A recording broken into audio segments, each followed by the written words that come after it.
جی السلام علیکم ورحمۃ اللہ وبرکاتہ۔ یہ ایک روایت بھیجی ہے، یہ لمبی حدیث ہے۔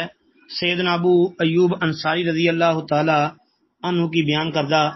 کہ نبی اکرم علیہ الصلوۃ والسلام نے فرمایا کہ جب مومن کی روح قبض کی جاتی ہے تو خدا کے مرحوم بندے جن کا پہلے انتقال ہو گیا تھا اس سے آگے بڑھ کر اس طرح ملتے ہیں جیسے دنیا میں کسی خوشخبری لانے والے سے ملا کرتے ہیں۔ پھر ان میں سے جو بعض کہتے ہیں ذرا اس کو مہلت دو کہ دم لے لے، کیونکہ یہ دنیا میں بڑے کرم میں تھا، یعنی مصیبت اور دکھ میں۔ اس کے بعد اس سے پوچھنا شروع کرتے ہیں کہ فلاں شخص کا کیا حال ہے، کیا اس نے نکاح کر لیا ہے؟ پھر اگر ایسے شخص کا حال پوچھتے ہیں جو اس شخص سے پہلے مر چکا ہے اور اس نے کہہ دیا کہ وہ تو مجھ سے پہلے مر چکا ہے، تو انا للہ و انا الیہ راجعون پڑھ کر کہتے ہیں کہ بس اس کو اس کے ٹھکانے یعنی دوزخ کی طرف لے جایا گیا ہے، وہ تو جانے کی بھی بری جگہ ہے اور رہنے کی بھی بری جگہ ہے۔ اور آپ علیہ الصلوۃ والسلام نے ارشاد فرمایا کہ تمہارے اعمال تمہارے ان رشتہ داروں اور خاندان والوں کے سامنے جو آخرت عالم برزخ میں ہیں پیش کیے جاتے ہیں۔ اگر نیک عمل ہو تو وہ خوش اور بل خشاش بشاش ہوتے ہیں اور کہتے ہیں کہ اے اللہ آپ کا فضل اور رحمت ہے، بس اپنی یہ نعمت اس پر پوری کیجئے اور اسی پر اس کو موت دیجئے۔ اور ان پر گناہ گار شخص کا عمل بھی پیش ہوتا ہے تو کہتے ہیں کہ اے اللہ اس کے دل میں نیکی ڈال دے جو تیری رضا اور قرب کا سبب ہو۔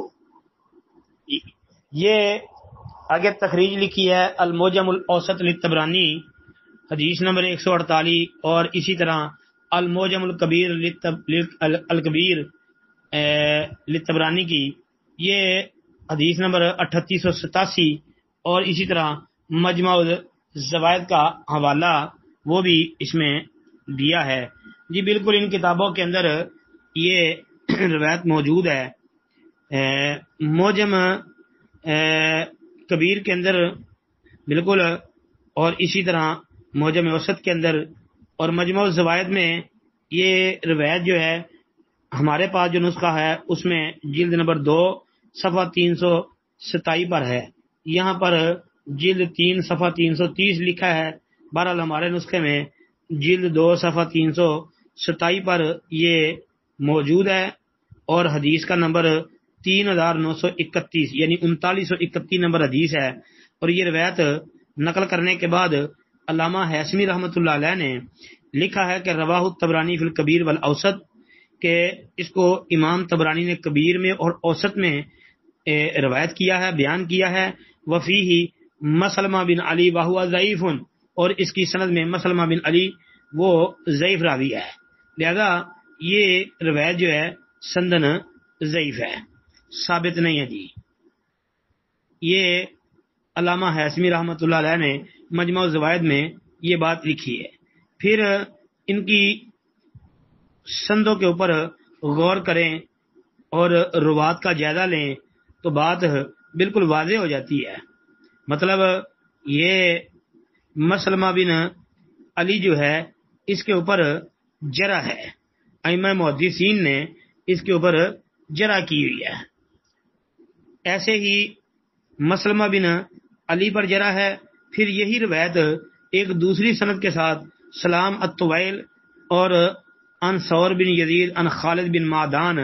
اس طریق سے بیان کی گئی ہے۔ حافظ ابن حبان رحمۃ اللہ علیہ کی الضعفاء جو ہے اس میں جلد 1 صفحہ 336 پر، تو اس میں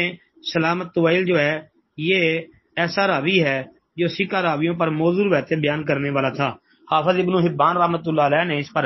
شدید جرح کر رکھی ہے۔ پھر کہتے ہیں کہ اس روایت کا جو پہلا حصہ ہے یعنی پہلا نصف وہ جو ہے ایک اور سند کے ساتھ بھی بیان ہوا ہے، تو وہ بھی سند ضعیف ہے، اس لیے کہ اس سند میں محمد بن اسماعیل بن عیاش ایک راوی ہے۔ تو محمد بن اسماعیل بن عیاش یعنی جو اسماعیل بن عیاش کا بیٹا ہے محمد، اس پر ائمہ کی جرح بھی ہے اور پھر امام ابو حاتم رحمۃ اللہ علیہ وہ فرماتے ہیں کہ محمد بن اسماعیل بن ایاس جو ہے اس نے اپنے باپ سے کچھ بھی نہیں سنا، مطلب محمد نے اپنے باپ اسماعیل بن ایاش سے کچھ بھی نہیں سنا، سماع ثابت نہیں ہے، لہذا یہ روایت جو ہے وہ بہت زیادہ ضعیف روایت ہے، بلکہ منکر موضوع تک بھی اس کو کہا گیا ہے، تو لہذا یہ ثابت نہیں ہے جی۔ السلام علیکم ورحمۃ اللہ وبرکاتہ۔ وعلیکم السلام ورحمۃ اللہ وبرکاتہ۔ جی امام احمد بن حنبل رحمۃ اللہ علیہ کے حوالے سے یہ جو عقیدہ ہے روح کے نکل جانے کا پھر واپس لوٹانے کا، یہ مجھے نہیں پتا کہ امام احمد بن حنبل رحمۃ اللہ علیہ کا یہ کس کتاب کے اندر ایسا بیان درج ہے۔ ہاں جی، یہ تو ان کے الفاظ باحوالہ سامنے آئیں گے تو پھر ہی کوئی بات ہوگی۔ البتہ اس حوالے سے جو احادیث آتی ہیں جس طرح کہ مسند احمد میں اور کئی کتابوں میں کہ جب بندہ نیک آدمی جب فوت ہوتا ہے اس کی روح کو نکالا جاتا ہے، پھر آسمانوں کی طرف لے جایا جاتا ہے، پہلے آسمان، دوسرے، تیسرے، چوتھے، پانچویں، چھٹے، ساتویں تک جی ان کا استقبال بھی اس روح کا ہوتا ہے، نیک روح کا، پھر وہاں سے لا کے تو اس کی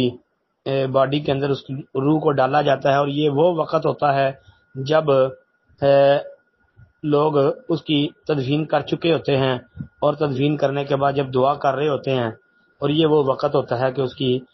باڈی کے اندر اس کے جسم میں روح کو واپس لوٹایا جاتا ہے، اور اس کو بٹھا کے تو سوال کیے جا رہے ہوتے ہیں، اور جو لوگ جنازہ پڑھ کے تدفین کر چکے ہوتے ہیں وہ اس وقت اس کے لیے ثابت قدمی کی دعا کر رہے ہوتے ہیں، یہ وہ والا وقت ہوتا ہے جی۔ یہ بات تو انشاءاللہ حدیث کی کتابوں میں موجود ہے جی۔ اس حوالے سے آپ حدیثوں کا مطالعہ کریں جی، جو قبر کے حوالے سے روایات بیان کی گئی ہیں یا کتب لکھی ہیں ان کو پڑھیں۔ اسی طرح برا بن عازب رضی اللہ تعالیٰ عنہ والی جو لمبی حدیث ہے سنن نبی داؤد وغیرہ کے اندر، وہ روایت بھی ثابت ہے جی، اس کو بھی سامنے رکھ لیں۔ السلام علیکم ورحمۃ اللہ وبرکاتہ۔